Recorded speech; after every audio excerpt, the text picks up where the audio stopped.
अहमद साहब, मैं ये पूछना चाहती हूँ कि इस वक्त जितनी भी चीज़ें चल रही हैं और फिर उसके अंदर ऑब्वियसली पब्लिक के सेंटिमेंट्स तो अपनी जगह इंपॉर्टेंट होते ही हैं, क्योंकि किसी भी चीज़ को लेकर हम लोग वैसे भी बहसियत को हम बहुत इमोशनल हैं, और जब कोई ऐसी सेंसिटिव बात हो जैसे कि रेप है या हरेसमेंट है या कुछ इस तरह की चीज़ें, उसके ऊपर हम लोग बहुत ज़्यादा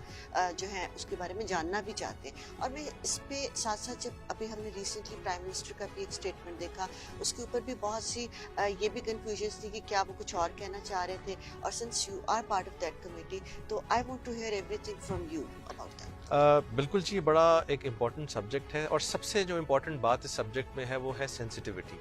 this entire offense starts with the word sensitivity. So लोगों के लिए सबसे पहले तो इस चीज़ को अंडरस्टैंड करना बहुत ज़रूरी है कि रेप है क्या। देखिए, रेप की जो एक आम डेफिनेशन है, जो कानूनी डेफिनेशन है, वो तो ये है कि ज़ोर ज़बरदस्ती से अगर आप किसी खातून, एंड सिमिलरली एक आदमी भी अगर किसी आदमी के साथ, या सिमिलरली एक खातून भी किसी आदमी के साथ ज़ोर ज़बरदस्ती से एक इंटरकोर्स इस तरफ जाते हैं, तो that is usually called rape. लेकिन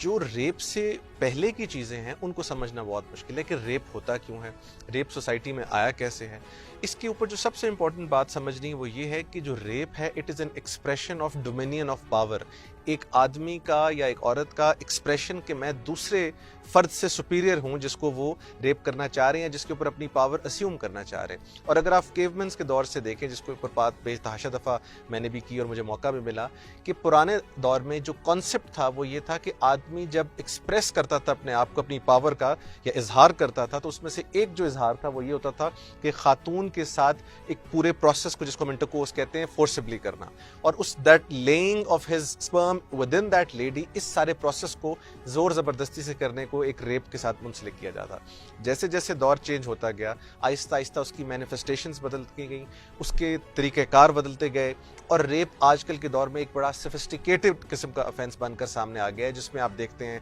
कि साइबर रिलेटेड है, कानूनी तौर पर रिलेटेड है, बट स्पिरिट वही है कि आदमी अपनी एक्सप्रेशन ऑफ पावर जो है, या डोमिनियन ऑफ पावर जो है, उसको साबित करने के लिए ये करता है। और अगर आप साबका अदवार में जंगों में देखा जाए तो हमेशा ये होता था कि जब जंगें ख़त्म होती थी तो ख़वातीन भी माले गनीमत में दी जाती थी, बूटी में। सो उस सारी चीज़ का कॉन्सेप्ट क्या था, या इवन आपने देखा है कुछ जंगों में, मैं तमाम जंगों की बात नहीं कर रहा, जो फातेह आर्मी होती थी वो दूसरी आर्मी की ख़वातीन या वहाँ की ख़वातीन को रेप करती थी, और एक ज़ोर ज़बरदस्ती से ये सारे का सारा प्रोसेस हुआ था। सबका मकसद क्या था कि हम सुपीरियर हैं। So unfortunately ever since this world has been created, जो सुपीरियॉरिटी है वो आदमी ने इस्टेब्लिश करने के लिए जो सबसे आसान मीडियम ढूंढा है वो औरत है। वो ख्वाह सुपीरियॉरिटी, सेक्शुअल सुपीरियॉरिटी हो, वो ख्वाह उसके ऊपर किसी किस्म का अपना जो निज़ाम नाफिज करने की सुपीरियॉरिटी हो, या वो किसी तरह उस औरत को शैपरॉन करने की एक सुपीरियॉरिटी हो, वो आदमी वो अस्यूम करता है रोल, और वो कोशिश करता है साबित करने की। तो इसलिए मैं कहता हूँ rape, it has many manifestations, the concept is manifold। so उसको आप शायद एक सेंटेंस में या एक कानून के सेक्शन में उसको, जैसे कहते हैं ना, इनकैस्पुलेट करना बहुत मुश्किल हो। अच्छा अहमद साहब, मैं ये अंडरस्टैंड करना चाहती हूँ कि दैट मीन्स के rape actually is expression of power, आप ये कहना चाह, मतलब आपका पॉइंट ऑफ व्यू उसका एक्सप्रेस करने का एक तरीका है जो कि गैर कानूनी और गैर आईनी और गैर मजहबी है।